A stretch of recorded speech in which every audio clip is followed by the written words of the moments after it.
With your new series, you've had this discussion about the CEO God complex, right? You've talked about how there's this top-down management starts to become tyrannical and piss this.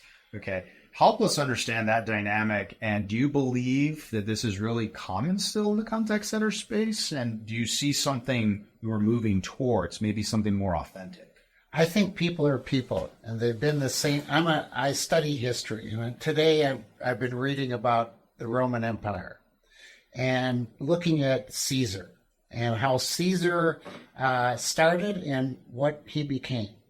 And it's pretty clear to me, and when I look at today's politics, it's even more clear that what's that saying? Absolute power corrupts absolutely.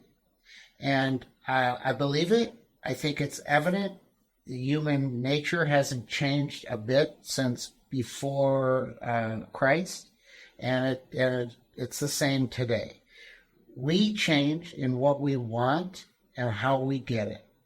And inevitably, when you have a leader that has no controls and that everybody around that leader is circled around to validate that person's thinking, inevitably, the people that pay the price are twofold.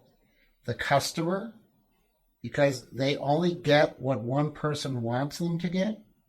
That's the autocrat that's running it. Or the employee that only gets what one people want them to be.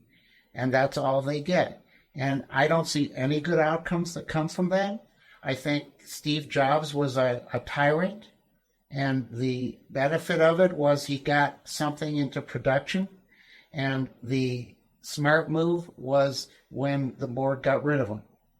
Because in getting rid of him, they recognized that being a tyrant is not the way to do it. Now, when they got in trouble, they brought him back, okay?